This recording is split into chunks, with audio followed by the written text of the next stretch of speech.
stuff's happening now, and it's not good. And we're getting attacked here.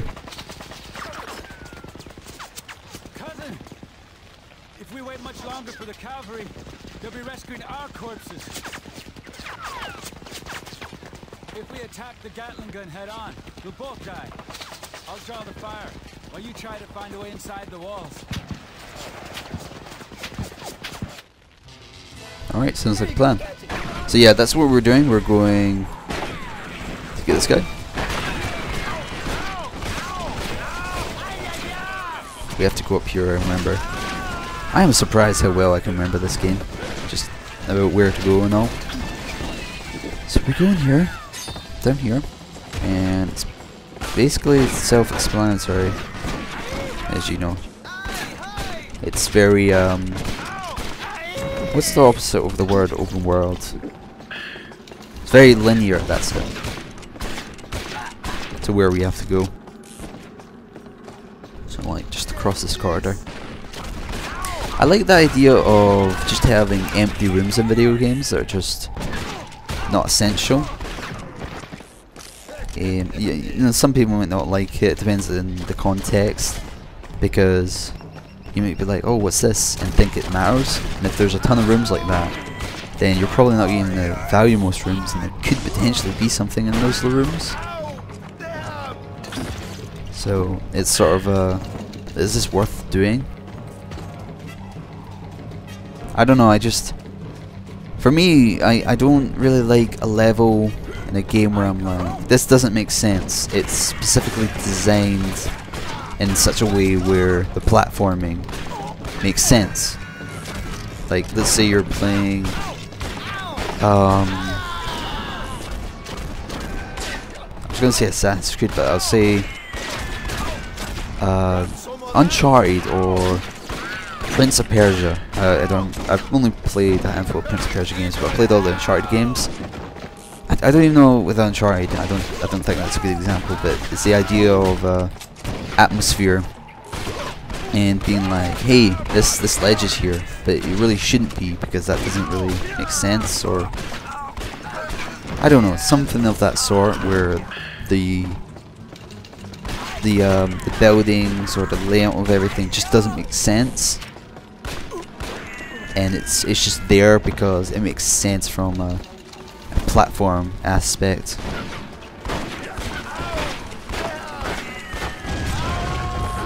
But I would rather have atmosphere than them for them to do that. And I understand why they have to do it, because they're like, well, we want to have this interesting aspect where you have to climb this wall, but it doesn't really make sense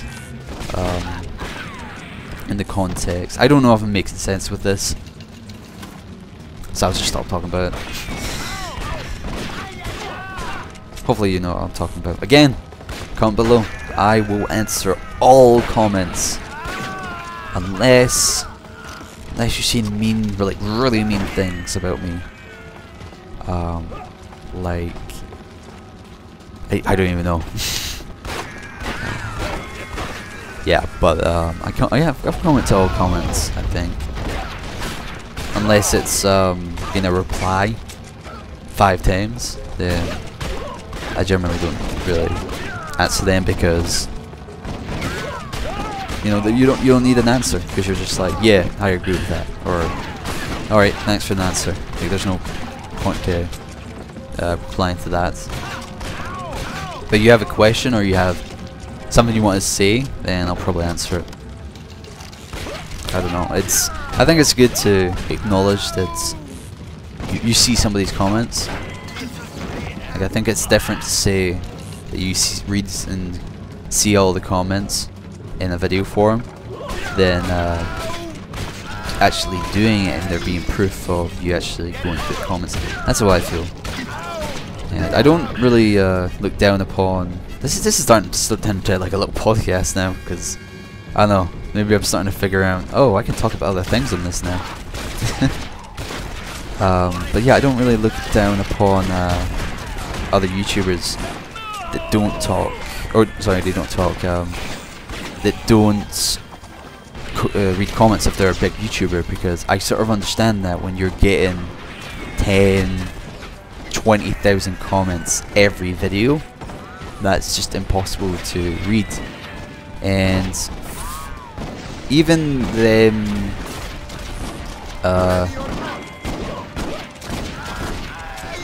sorry, I'm just getting distracted. Sorry, my mind's going blank.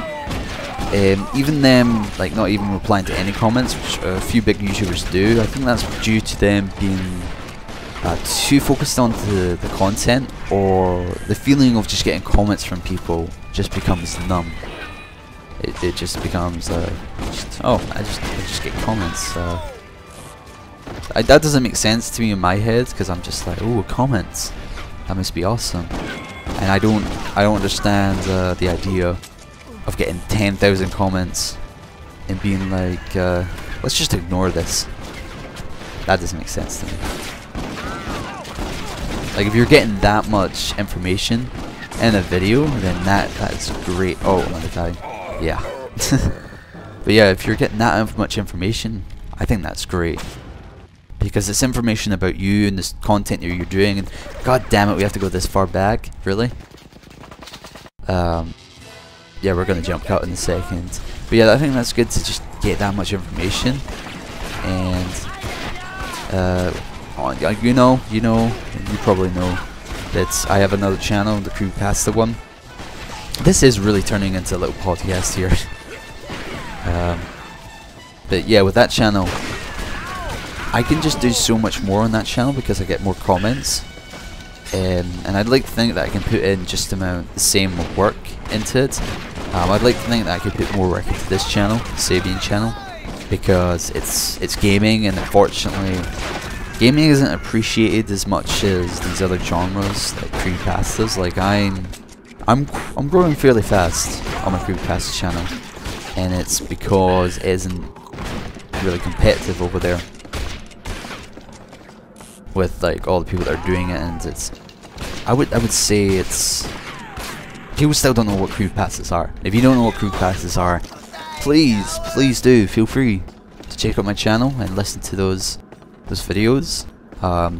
My first few are fairly short. Yeah, just do that if you don't know what creepypastas are. And if you're into story or just stuff that's I think that's pretty funny for me to say, but if you're into stuff that's interesting, I guess, like, just, oh, that's interesting. I understand that saying it's interesting is very opinionated, but it is interesting. Yeah, that is opinionated. But what it is stories. It's basically creepy stories or disturbing stories. I call them interesting because I find them interesting. They're less creepy, but more interesting to me. You know, some stories suck, and that's one thing I want to try and do with my channel. Is they do interesting stories in the creepypasta one. So where's my original point? I can't quite remember. Yeah. So I would like to think that I could do more videos on this channel, but I get busy with other stuff and trying to just do other things. Like, I like doing this and all, and I really want to up my game and do more videos on this channel, but I don't really have the time, and it's not about time, it's more about flexibility and availability to do or record videos. Like, you know, I'm a teenager and I don't live on my own, so I have people up and about. Like right now, I'm doing this on a weekend, of course. It'd be mad if I was doing this on a school day.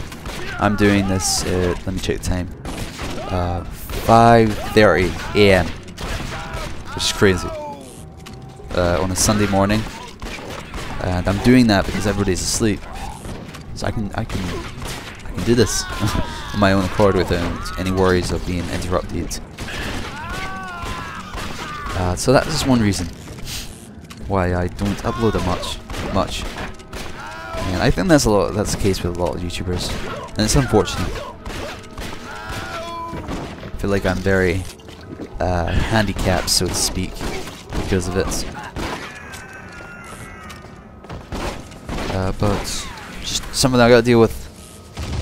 And there are times when I have a lot of free time wherein the whole family go out on a holiday and I'm just left home alone. It's happening sometime in the summer, I'm not sure of the date. It's happening for like weeks, so I'll be able to record a ton then. Just need to plan everything out, and I can just possibly, maybe if I can be really into it, I could record an entire Let's Play of some sort. Oh, so we're back here already. I said I was going to jump cut, but I managed to stall up time for that. I don't know, I've liked talking like this, as if were a podcast of my own. I'm liking this recording session especially, because I feel like I'm getting, I'm talking more. I like how I did that pause there. But yeah, I'm liking this, because I'm always self-conscious, like, I didn't talk for a minute straight. That's what I'm like when I'm editing my videos. And I don't really like that. I like to think that I like to think that my videos can be productive, where I'm always talking or there's something always going on, and if I fail a game I can cut all that stuff out. I don't want to leave that in. Oh, we can shoot these guys with this. Oh, wait. I don't know how to use that, do I? Am I pressing the wrong analog stick? Yes, I am. Oh, no, really? Why did I pick up that second health? Yeah, we're probably going to jump cut. And I'm back up to this point where I was before. And I got a huge bonus there. 9 times 150 something. 158, I think. How much did I get up there? It's over 1,000, I think. Yeah, nearly $1,500. Pretty good. Oh, but yes, good. Oh no! Shadow Wolf has been captured. Revenge shall be mine. We will see. And we have no health. You cowered that night, boy. Yeah, you might like this, what he does here. Now, notice that he has a cannon. A cannon. Darren has a cannon on his back. So this is gonna be interesting, seeing what he does with his cannon. Where the hell is he actually? Darren, where are you? Where is he actually? You don't know when to quit, kid. Oh, there he is. Oh. Yeah, that's what happens. Oh. Damn, that killed us in one shot.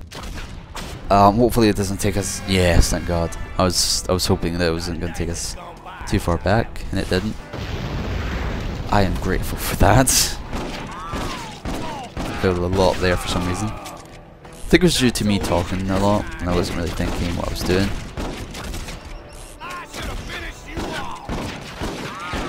Ooh. Yeah, there's this thing called the LPer curse, and it's sort of made up by LPers to say that whenever you start Let's Playing, you're horrible at the game. And it's obviously not a curse, and some people would think that it's it's an excuse to say that it's an excuse to not say that you're bad at the game.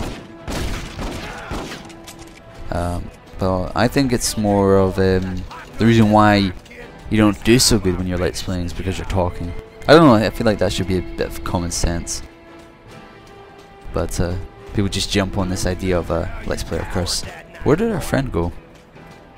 Shadow Wolf. It's weird. Yes, we jump on that. And also, I don't think we talk as well. I think we get more random ideas when we're playing.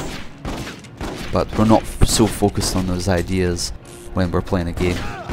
Like if you've seen my Minecraft Let's Play, where I'm trying to be sort of trying to implement philosophy into my commentary. You know, trying to be very in depth. Oh, very in depth with what I'm talking about, the topics and all that. It's difficult. And when you watch the gameplay in like my first video, I've only done 2, by the way. I don't see myself really going back to it. But I like the idea of talking like that, and I don't know. Maybe I could do that kind of platform over here. Like, I feel like I've done that so far in this play session. This play session's been weird. But yeah, yeah. So the Minecraft thing, it is. Yeah, I'm just gonna run about, so I have something to talk about, because I know a cutscene's gonna happen right after this. Oh, come on, think, Sabian. Yeah, just like old times, pal. Like the good old days. Yeah, if you watch the gameplay of the Minecraft thing, it's just me running in circles, like right now. Sort of metaphorical. And, you know, it's difficult for me to commentate and think, oh, let's be productive while we're playing a game. And it's very difficult in Minecraft because you don't have an objective. You're just like, here, I can do this, I can put the house in this way. And this, it's not too difficult. You just got to shoot people, and it sort of decreases because you're focusing on the commentating again.